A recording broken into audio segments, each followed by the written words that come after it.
زي ما جبنا لكم قبل كده اطقم دهب تتلبس على بعضيها او كل واحد لوحده ينفع عادي جدا، عملناها لكم بالظبط في الالماس. تعالوا نشوف ونبتدي باول طقم، وده للستات اللي بتحب الاشكال الهندسيه في مجوهراتها. الطقم ده هيبقى مناسب جدا ليهم، وزي ما انتوا عارفين الطقم بيتكون من كوليه وانسيال والخاتم بتاعه. الديزاين بتاعه سكوير وراكب فيه حجاره كتير صغيره عشان تديكي في الاخر شكل الحجر الكبير، وده برضو عشان السعر يبقى على قد الايد.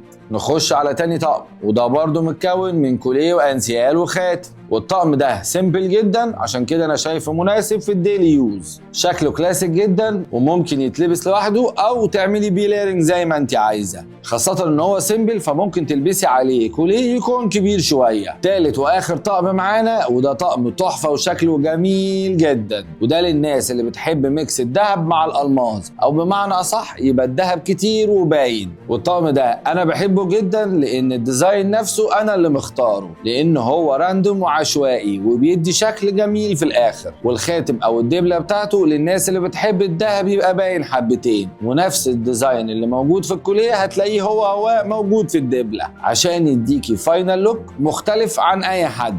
لان احنا دايما في مجوهرات الطويل بنحب نخليكي مميزه وانت بتشتري اي قطعه من عندنا. وبس كده، قولوا لنا انهي طقم من دول عجبكم اكتر. كان معاكم دكتور ياسر الطويل، وده الجواهرجي. سلام.